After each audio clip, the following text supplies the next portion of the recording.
And if you could just state your name for the recording, and then we'll get started. Yeah. Hi, my name's Tim Truax. And are you happy to be here, Tim? I'm ecstatic. I'm a big fan of these conversations, podcasting, of course, which we'll get into. But yeah, absolutely. This is a We passion haven't of mine. started yet, so don't worry. Hey, I'm when the recording goes on, I'm on. You're on. Hilarious. Sometimes, to be Nothing honest is with off the record. well, sometimes these are some of the best things, the things that happens There you before and go. after, and sometimes Exactly. giving people insight into how it all starts. It's like that is, and Ah. I'm even in favor. I have a favorite podcaster. He says the discussion starts when you enter the room, not Mm. when record hits. Ooh, I like that. And so it's always about this continuum and building the rapport, and that bleeds out into whatever is eventually published. I love that. And if it means like clearing your throat or telling my husband to stop playing Yeah, guitar or my exactly. daughters playing with their dog and the squeaky ball downstairs, Yeah, that's everybody's reality. home today. So this is reality. Exactly. And it's cooking in here. So I opened my window. So maybe the garbage truck will come by just for a little extra like Hey, nuance, yeah. just I had a dog barking in the setting episode I so. published yesterday. It was my Oh, there dog you go. just howling at nothing for a good like 10 seconds. It's like, well, I guess that's just part of life. Yeah, for the dog. Anyway, hopefully not for all of you listening out there. That's No. although some days we just feel like howling at the wind because so much is going on. Anyways, welcome here. Let me just get started with my little intro and then we'll jump right in. Awesome. Welcome, everyone, back to the Connector Next Door to a special conversation. I always say it's special because I feel like anytime I get a chance to have a conversation with somebody who is just naturally connecting people together, it matters so much in our world. It matters to not just ourselves, but it matters to our neighbors and to those people that might feel like, especially now, they are more isolated, maybe more lonely, maybe more looking for things that matter to them more than ever. And so thank you so much, Tim, for being here. I so appreciate that we get to have this conversation about connection today. Oh, it's my absolute pleasure. One of my favorite topics and one of my favorite people doing podcasting in this space about connecting and community. This is right in my wheelhouse. And we've been talking for so long trying to get this arranged, and life happens, but here we are. I love it. Everything has perfect timing. I never worry about it because I feel like you probably have something to say today that people are looking to hear. And so I'm really, really interested in the conversation, the answer that most people aren't necessarily prepared for when they come Mm. on because they don't read my letter when I send it. But Mm. but the I first probably should have. question, oh, hilarious.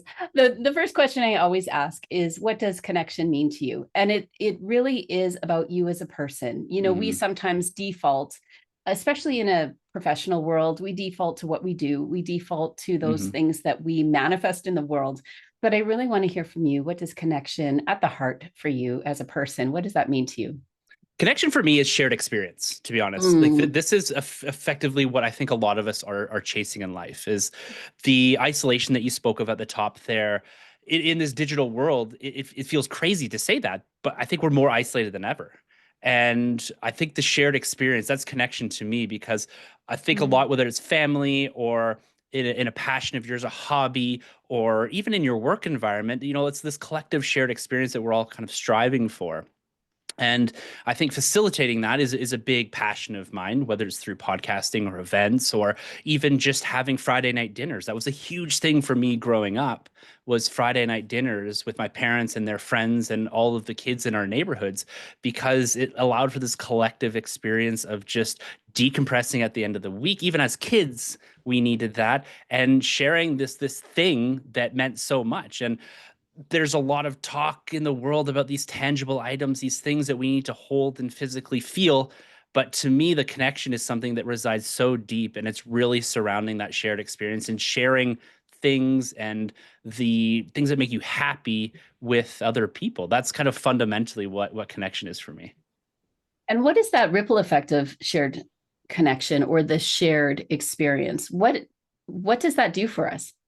I think it allows us to grow, because I think the shared experiences is a way that we can tangibly relate to each other on things that maybe we have different experiences on, or on the kind of environment that we're being exposed to now, whether it's politically or inside of your work environments and all. I think it's that shared experience that allows us to develop those connections, that realized experience that gives us the ability to have those discussions, whether it's from an educated perspective or a perspective of experience. I find it very hard sometimes to relate to certain things because I've not had the same lived experience as you. I've not had that shared experience of you. And so I think Mm, fundamentally the ripple effect is it brings people closer together.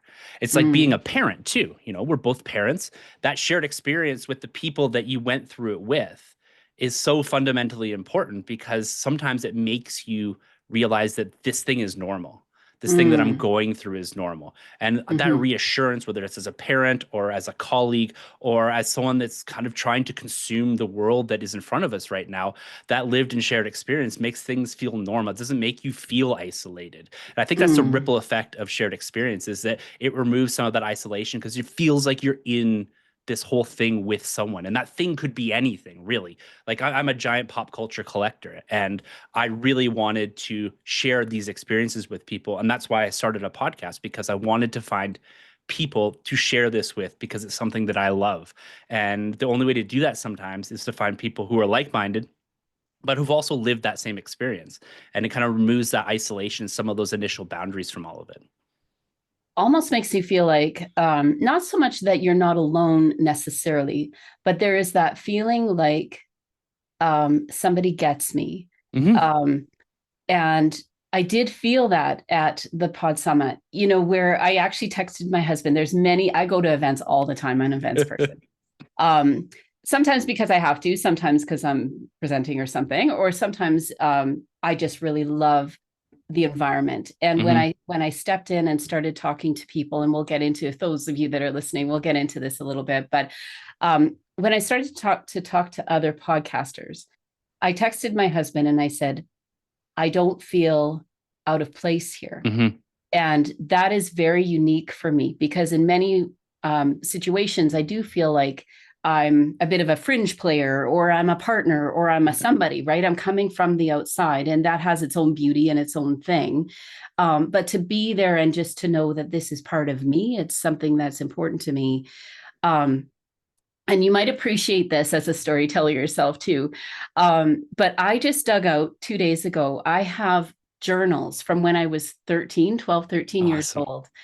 And I moved here back to Calgary in 2010. And in that move, everything got dumped into a box. It wasn't in chronological order anymore. And I've been avoiding this box for like however many years, 15 years now. And I dumped it all out on the couch, and I started kind of just perusing through, me at 13 and all the crushes and the floor hockey and the this and the that, right? But when you're talking about shared experiences, what I visualize is all of these stories that I've told myself, in the privacy of my own journal Hmm. over all these years. And so much of it is about who is in my life at the time. What did we do? I've got concert ticket stubs, pasted in there, and all sorts of crazy things. But I think part of that is that we look so much to find a way to identify with the life that we're living, or with Yeah. the people that we're surrounded by. And when you had this vision, maybe you can tell us a little bit about Pod Summit Hmm. and where it came from. And then when you had this vision, what did you hope was happening when people are getting together over lunch or having that little mingle time in the break? What were you hoping would actually be manifesting in that kind of context? Yeah, absolutely. I'll go back to and just explain Pod Summit a little bit. So, Pod Summit is an event that we launched in 2023. The first event was in 2024. And so it's really meant to bring together storytellers, podcasters, online creators, these type of folks that are trying to tell a story, whether that's for a business, whether that's for personal reasons, or whether that's just to get stories out there. But what we wanted to do is we wanted to bring together this collective of people at the Canadian scale, which wasn't really happening. There's pockets of this stuff, but we're really focused on the Canadian podcast experience. And so we launched this event in Calgary here last year. Lisa, was awesome to see you there. It was just this thing that kind of emerged out of podcasting, out of connection and community, was Mm. the ethos behind it all. So going back to my first podcast, which I launched in 2015, that I'm still doing to this day, it was launched out of that desire for a shared experience and to connect with people that love the things that I love: Star Wars, Marvel, comic books, these type of things, because I just didn't have that in my life. And I never really had that in my life where I could go to a friend's house and just kind of muse over the stuff that we loved, and just have this experience of, high-fiving, being like, this is amazing, this is awesome. Some people just sometimes don't get that. And so myself and my buddy, who I met here when I moved here, we developed this podcast and we created this really cool online community. And I look back on that, and as we've are unfolding PodSummit here, I said I want PodSummit to be fundamentally about community and connection. And because Mm. that's such an important piece of podcasting. Like, a lot of people from the outside, listeners and that, will look at podcasting as some digital medium to make money. And I don't think fundamentally it is that. And I think a lot of Mm. podcasters would relate to that, especially on the financial side of things. And so I looked at podcasting as a whole, and I said, well, it feels very isolated, but it's also a beautiful experiment when it comes to community building. And I said, well, where are the communities for the people that are creating the communities, that are podcasting, that are storytelling? And especially out in the west part of Canada, that didn't really exist. And so Mhm. we said, what we want to do is effectively, for lack of a better term, create a podcast conference. And now these exist in the US, in the UK, in Europe, and all that at scale, but nothing here. But we want to create an event that brought together the creators, the storytellers, and would allow them to not only meet each other, but to start breaking down some of those very isolationist barriers that exist, whether it's geography or just because of what I would say the early stages of podcasting still is in Canada. And so we wanted to Mhm. bring everyone together. And what we wanted when you cross that threshold was to drop those anxieties around, am I the only one doing this, or am I doing this wrong, or there's no real playbook for podcasting, and to realize that everyone in here has a shared experience of getting behind a microphone, whether that's in their basement or in a studio or whatever, and making and putting themselves out there and becoming vulnerable with an audience and telling a Mm. story for a specific reason. So I wanted, people to acknowledge and see that there's all kinds of people from across the country doing this exact same thing. And then once those barriers had been dropped, I wanted to introduce people to experts, and even people that are relatively new to the environment, on how we can improve this. And now, is that through, you're using your voice differently, or is that through how you construct your episodes or sound design and all that? And so it was immediately about bringing people together, and then it's exposing them to environments where they can grow and learn. And so that on the other side of the event, people have gone through some level of evolution or growth and have tangible items that they can walk away with and say, I can do this in my podcasting journey right now, soon as I leave, and I can improve my craft. Or on the other side of it, you've made connections. I've seen some awesome stuff Mhm. online over the past year where people that didn't know each other pre-Pod Summit are now podcasting together, are now interacting on Mm. LinkedIn, interacting on social media, Instagram, these things, supporting each other's endeavors. Like, it's really cool. And so it worked from that level. And what we're looking for this year is just to grow that. I'm one of those people that I'm interacting with people I met at Pod Summit, and the intentionality of saying this is about community and connection and not necessarily about the money. I'm such a Mm, firm believer that we can get really caught up. I do have an old sales background, and the old, numbers game, and you go in intentionally to find new clients and all that kind of thing. I think that's gotten old. hmm And the idea of meeting people and knowing if there's a spark there, if Yeah. there's some kind of a collision in the moment, that you feel like a happy collision, I'll say, that is leading you to something new. Or that was the thing in the breaks, was everyone was so curious about everyone, hmm and you can't help but leave there feeling heard and Yeah. seen, because and I believe I was doing the same thing, because it's just part of our nature. hmm And so it's almost less about, let me go there and feel like I'm getting connected, but it is more that you're with others. In this particular case, you're with others that are looking for the story behind the story. Yeah, They're kind of always. looking for who you are and what makes you tick. And I would say that even people that aren't podcasters, or they're not necessarily in the podcasting quote unquote business, Mm, would really benefit from attending PodSummit, because there is just such a genuine openness and just a desire to get to know each other, which was really amazing to see. When you started, so the ones that are listening today, Candy Event Consulting, what we do here is we work with anyone planning or promoting their own events. That was intriguing to me when you and I first sort of connected, and we didn't meet in person until the summit, I don't believe. yeah. So that was like last September. But when you were putting this together, what was important to you in actually designing the event? I know that you had so much help from your wife. I believe Yes. you gave her Yes. a huge shout out at the end of last year's summit. You've got a team of people, I'll say team sort of with a bit of quotation marks, because for any of us out there planning or promoting our own events, that might mean family, it might mean our kids, it It's might that. mean our community or a buddy or whatever, right? But when you were endeavoring to put this together for a couple of days, what were those really key elements that were non-negotiable for you?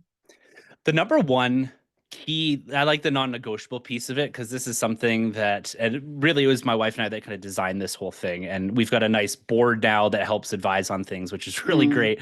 But last year's event, the non-negotiable was the venue. That Mm. was the starting point of all of this. And for a very specific reason. We wanted to do an event, not a conference. We were very, very specific on that. And we use the word conference in discussion because that's the easiest connection people can make when they're thinking about bringing together a group of individuals that have this common theme, or this common idea that they're all kind of striving for, and it kind of frames up around the speakers in that. And so we use that word, but we're trying to transition away, and it's PodSummit is an event, because an event is an experience, and that Mm. experience starts the moment you cross the threshold of the doors. And we wanted that experience to initiate with the vibe and tone that we wanted to feel, or we wanted to project onto people. We wanted that to happen right away, and that was only going to be done through the venue. And so we said no hotels, no convention centers, no big white walls, no round tables, no sitting at desks at universities, none of that. That was completely off the table, which from a financial perspective makes it a lot more difficult, because those are the cheaper spots that you can make deals with. So we lined up a couple places that we felt fit the tone and vibe of what we want to project the minute you walked in there. And we landed on this beautiful 110-year-old theater inside of downtown Calgary. Awesome location, brick walls, history behind it, the stories that were told inside of that building. We wanted PodSummit to be part of that grander story, that 110-year-old, 115-year-old, whatever it is, story that has been told there, the amazing people that have spoke there. We all also wanted to feel theatric. And this is me bringing a little bit Mm. of my love for pop culture and film into it as well. We wanted there to be this setting that felt like it was part of something bigger, is that the environment around you projects the ethos of the whole thing. And so we wanted it to all be in lockstep, is that what we were saying and the design of everything, from the graphics and everything, what we were saying through those and our words was reflected in the environment that people were entering into. And so that was the number one non-negotiable when we started, was the Mm. venue. Before we had speakers or designs or like even colors that we now associate with PodSummit, we said we have to pick that. And that was something that the event ran in September of 2024. And we picked that venue in September of 2023, 1 year before Mm. we signed out like a long-term contract with them, because that's what we wanted to do. So that was the non-negotiable, was the venue, for the first one at least. Yeah, yeah.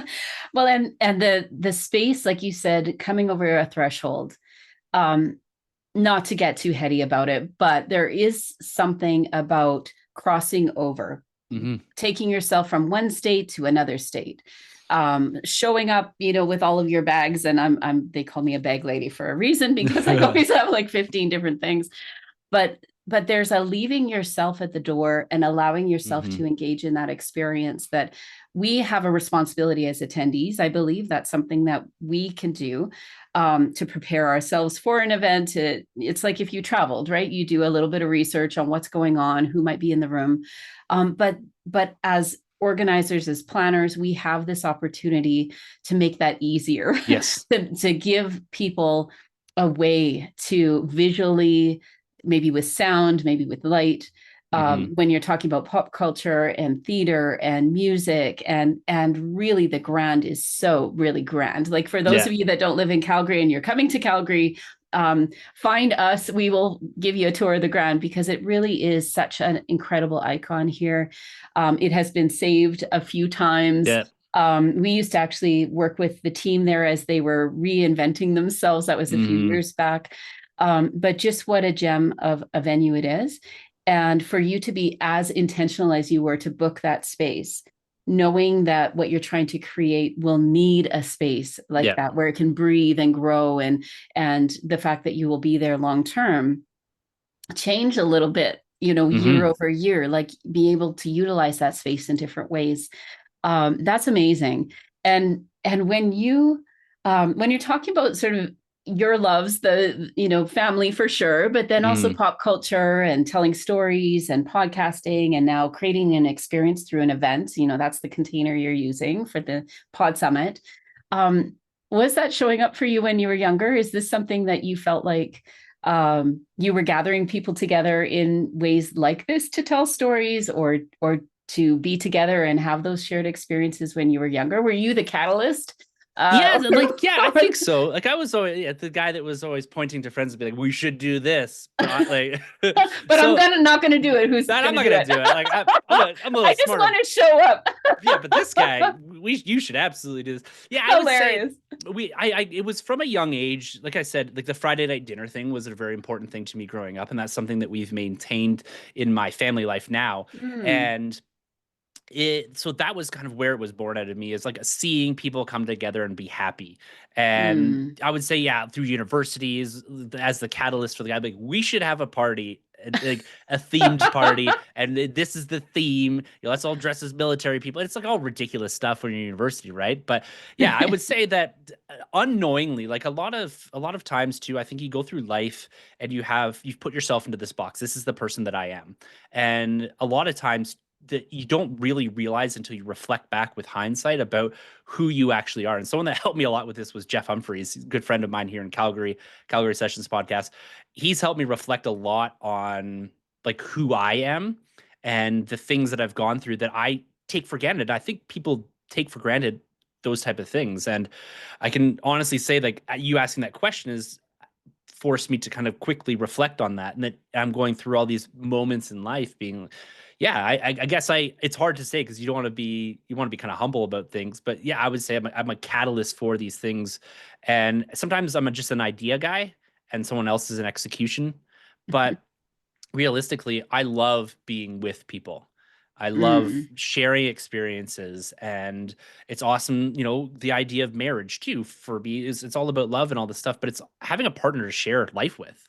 And so even stuff down to that connection piece when it comes to just trying to find and bring together something special where you can kind of share these experiences and going on trips and doing all this kind of great stuff.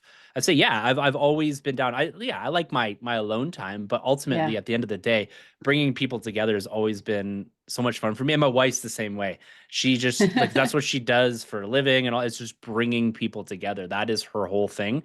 And people having these simple experiences. And I say experience a lot, but I'm very meaningful with that because even with my kids, I've noticed too, they're getting a little older, not crazy old, but a little bit older. But the things that are sticking out to them in life are experiences, less so Mm. things and more experiences. And when you reflect back on everything, and like when I've been doing a lot of self retrospection, but when I reflect back, it's the experiences that have been the most meaningful. And it's the times that you spent with people. And so, yeah, Yeah. absolutely. Like long-winded answer as a podcaster normally does, but yeah, that's me. I love being with people and I love bringing people together. Well, you're talking about your kids, but I that doesn't necessarily happen by chance. them valuing experiences. They probably see that in your wife and yourself, and the value and joy you get from those experiences. It's amazing as we look back, sometimes the people that have influenced the work we do and how we show up in the world, or our contribution in the world. And so much of it really is what we see. And I think you were mentioning earlier on in this conversation about the different stories. So some things that might not be our experience, it might be someone else's experience, but how we can learn from them. So it's not so much that it's our story or we've identified with some situation. The beauty of storytelling, the beauty of what you're saying in gathering people together, there is that feeling like there can be more to the conversation, more that we can learn. And the whole idea, I think, of an experience is that we're coming in with curiosity. We're coming in, if you know everything about everything, it really isn't an experience, because you're not physically, emotionally, mentally like reacting to something that is surprising or different, or something to think about, or something you can learn or put into motion. An experience is something that we're open to what's coming for us and to us, and how we can interact with that as well. Which kids are such a great example, where they will give us immediate feedback right away. And kids are not into it. They're like, nah. Yeah, exactly. And they're not, to a degree, not transactional in the same way No, that, they're sometimes with, like, I love the definition that you're kind of putting together there with experience, right? It's fundamentally, you have to be curious to experience something. You have to be willing to just close your eyes and go sometimes.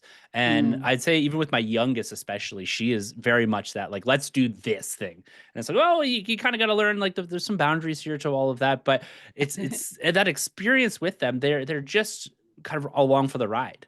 And I think at times you pull yourself in and you don't allow yourself to experience the world or an event or whatever in its whole right, because you're coming at this with personal biases or an idea that you've solidified at an earlier age, and that could be in your 20s or 30s or whatever.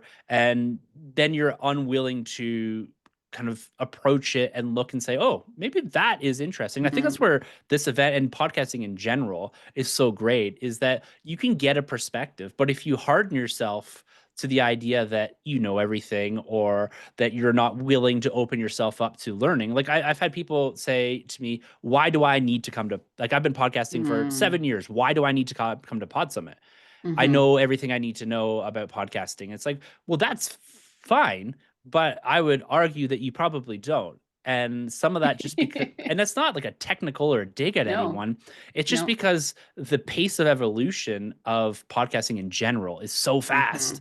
And the thing that you're doing now is not the thing that people are going to be doing even this September. Exactly. And so it's about opening yourself up to that curiosity to say, like, how can I do things better? And that also requires a level of self-introspection, being like, the things that I'm doing right now, they're never going to be perfect, and being okay with that, but also being okay with the idea that an experience can help me change my mentality or the way I approach these things.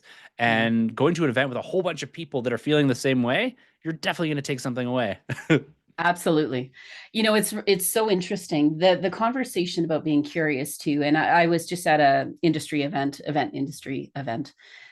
just about a month and a half ago. And I was presenting kind of a mastermind, for those of you that don't understand what a mastermind is, but where we're sharing challenges and there are some clarifying questions, and as a group, so there were about 25 maybe people, 30 people in the room. As a group, we're kind of bringing up ideas. And so we're helping to support each other in finding new ways to look at a problem and possible solutions. And one of the gals at the end said, oh, I've been doing this for 25 years, or whatever she said, 25 years now. And I don't think anyone in this room would be able to really deal with my problem. I don't think, and like, I don't want to pose a problem that, none of you really can get me and where I am at today. And it really does speak to any industry that we are in, where people feel like they are now locked in at a certain point where they have learned so much. And my approach is really like what you're saying here too, is that there's an opportunity for us. Things are changing so fast. So fast. And if we feel like we've got it cased, we're already behind because we don't have that flexibility to say, where could I interject? Even there was a young gal in this same session that I was facilitating, 23 years old. And she said she and her colleagues in this age group, she says, are scared shitless because they feel like all these people that are 25, 30, like I'm 40 something years in the business of event planning, that they could never be that. And they don't know how to get themselves the knowledge that some of these people have. And then, but it's this back and forth, I think, that it was so evident at PodSummit, where it was some of the veterans that had been podcasting a long time. I'm relatively new. I only started in COVID because that's what we could do. I had a mic and a computer and find an audience somewhere online. But I think that's the incredible thing, is that it seems you're attracting people very much like yourself, not necessarily in the same background or same perspective necessarily, but in the desire to come together, to learn from each other, to put themselves out there, to, like, I was having conversations with people that had many years and many more followers than I do. And all of that stuff you kind of attach to a successful podcast, but they were having a conversation with me as a peer. And again, that comes back to your ability to set the stage for that. And I do want to mention something that you were talking about when you were younger, bringing people together, being that catalyst.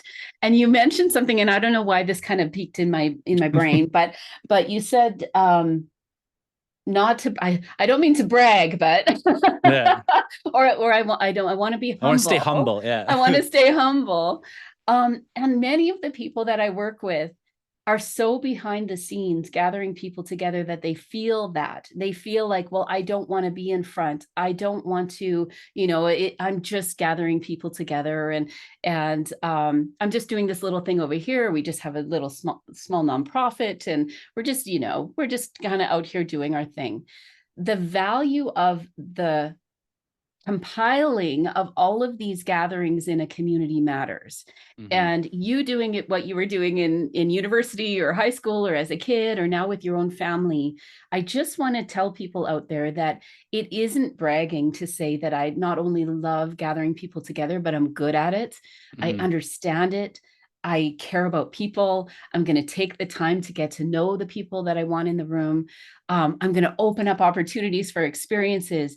And for us not to be shy to say that's what we do. Yeah.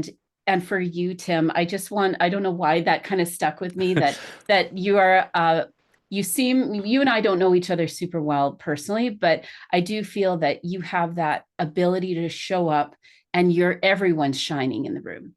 And that is a gift. So thank you for putting that out in the world. I just want to take a minute to well, I appreciate that, because it's one of those things, and I think a lot of people, I was listening to a podcast the other day, and I think a lot of people have a hard time with acknowledging the things that they're good at. You'll be the first one to go and pat someone on the back, a friend, a family member, whomever, that's accomplished something great, but you're so hard on yourself. And I was listening to a podcast the other day about this guy that he was talking about an experience he had climbing a mountain. He had climbed this mountain, he got to the top, he had a guide and all this kind of stuff, and it was this amazing experience, sunset experience and all that. And he's looking out over the horizon as they get to the top. And the first thing he says, he points and says, what about that mountain? What about that one across from me? And the guide said, oh my gosh, he said, look, he said, appreciate the thing that you're standing on before you're looking out there. And so from that, I developed this like internal concept of acknowledging the mountain of value that you have. And it's such an important concept that it's still kind of percolating through my brain and trying to acknowledge that. But and this goes again a lot to that lived experience discussion that we had earlier, is that sometimes just reflecting back and acknowledging that there is, you have a ton of intrinsic value through your experiences and the things that you've done in your life, but you have such a hard time acknowledging that, whether that is trying to avoid kind of the hubris of life and all this stuff. And, the things that we put out there are more the extravagant things like, hey, check out this vacation I did. We have no problem putting that out there, Yes, but exactly. we have problems sometimes acknowledging the cool things that we've done that maybe have flown under the radar. And I've tried really hard. I threw a LinkedIn post up a couple of weeks ago just saying like, hey, like I've published like 500 episodes of my podcast and edited and done all the work here. I just kind of wanted to acknowledge that for myself Yeah. and acknowledge the experience that kind of comes with that. And so it's very, yeah, people have a hard time acknowledging though the values that they have, and sometimes they're so subtle because they're just a part of you, and you don't really kind of want to put that out there. But I, like you, I would really encourage people to self-reflect and say, what is the mountain of Mm, value I'm standing yeah. on, as opposed to looking for the horizon and saying, I want to be that person or this thing over there. What's the thing that you're already standing on this giant mountain? Why are we looking so far into the future or off into the horizon to try to project ourselves out there, because that's who we feel we need to be? hmm It's so true. And I think not validating, one of the things that I've built sort of just even in how I show up in the work that I do as a connection strategy coach or an event coach, um, I talk about amplifying their experience, like really activating those things that you know from the past, Mm-hmm.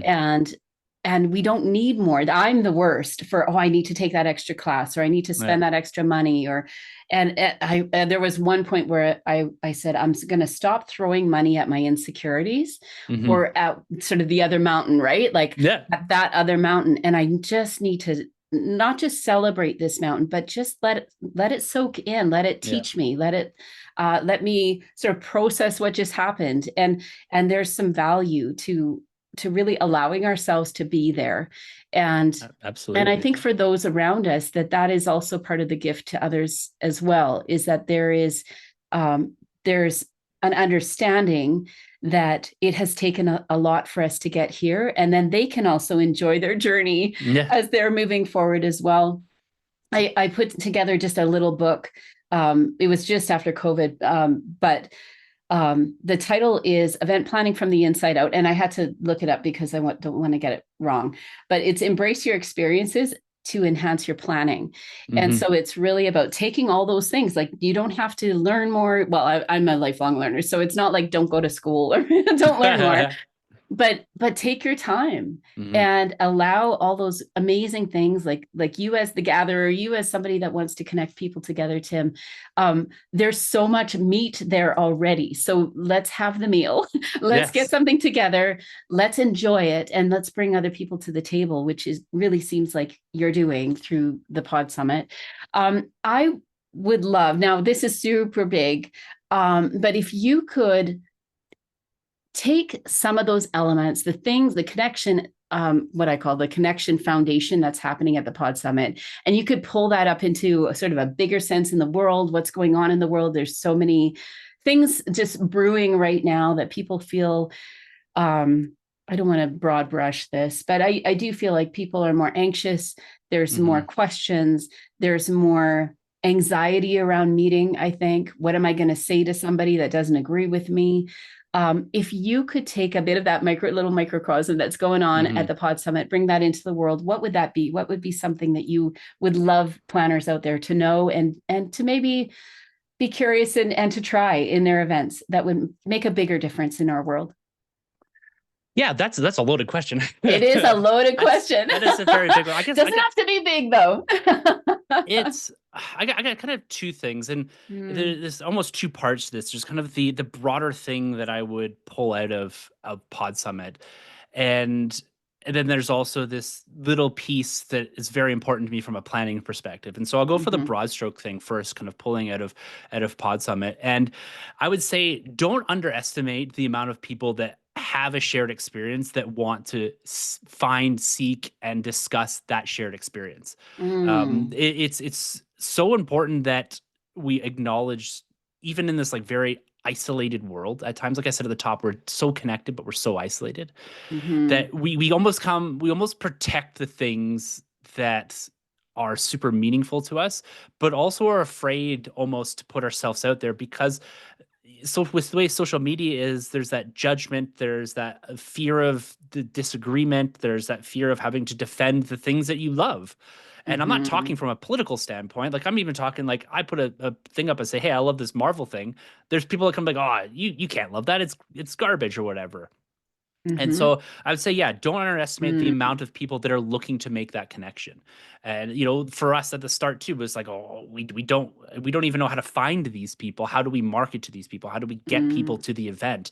Discoverability in podcasting is one of the hardest things because there's so much stuff going on, and it's like, how do you get your thing in front of the people that need to hear it or should be hearing it?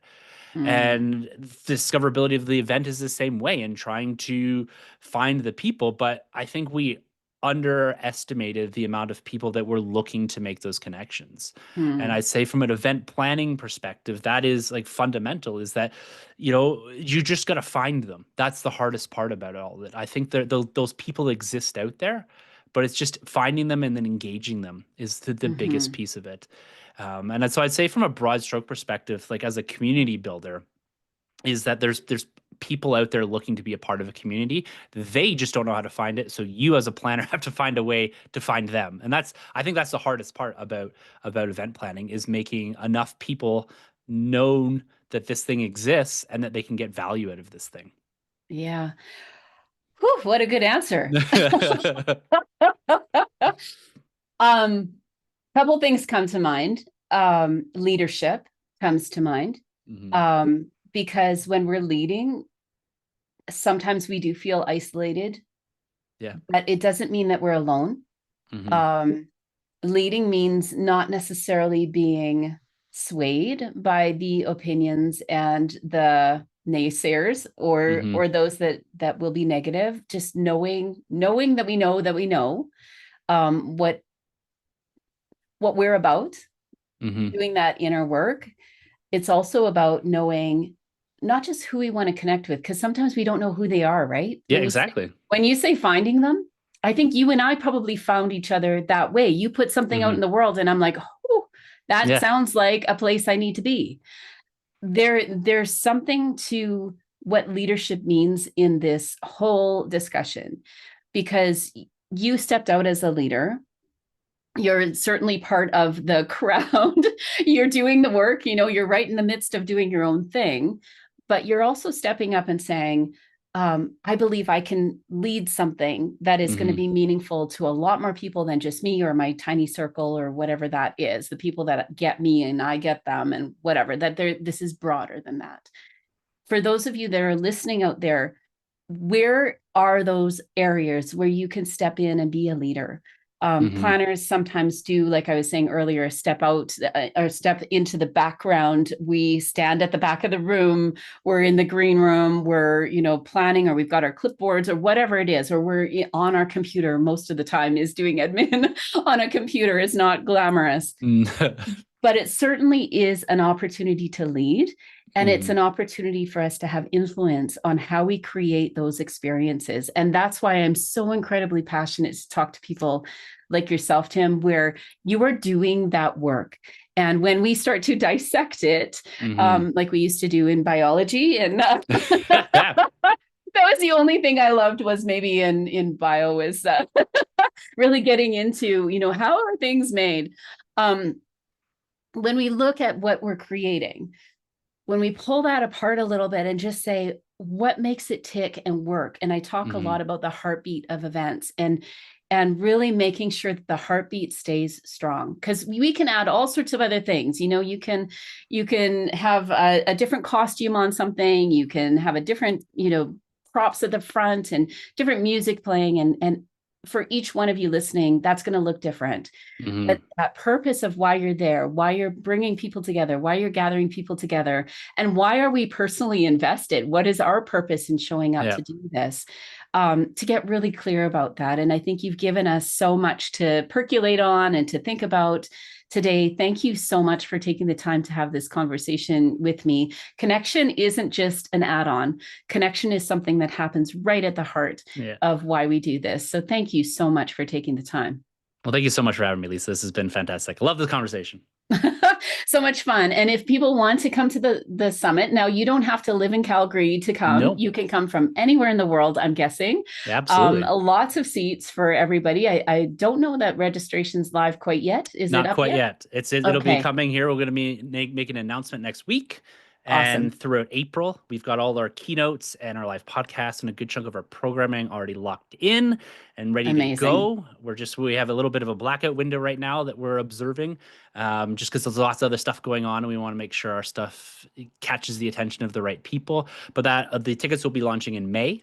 The Okay. event is September 19th and 20th, right here in Calgary, Alberta, Canada. It is a Canadian focus, but not Canadian exclusive event.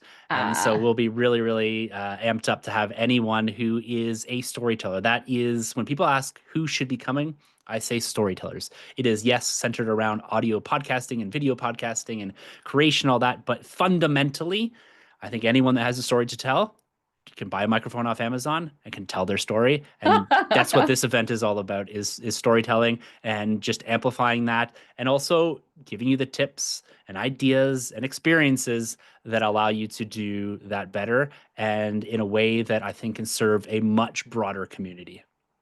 and having the power of, and the warmth of, and the support of a community that can help you. So you buy the mic, but you really have an incredible opportunity to bring people around you. Mm-hmm. When I started my podcast, I literally did what you just said. I bought a podcast mic.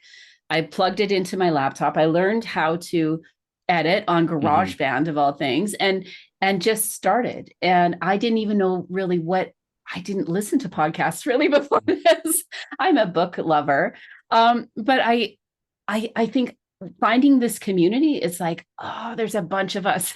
There's Yeah. so many people out there. And I do love journalism and communication and all of that. So what you've created is so amazing. How can people get involved? Are there things, what's the website? Where can they find you if they want to continue this particular conversation? If they want to start something regionally somewhere in the world similar, how can they get a hold of you and register? Yeah, absolutely. So our website is podsummit.com. You can find everything there about what we've done in the past, what we're doing in the future. You can get a little bit more of a download of what we kind of accomplished last year. We got an awesome video up there that we kind of put for people to experience. Everything is at PodSummit on social media. Our real focus points are Instagram and LinkedIn.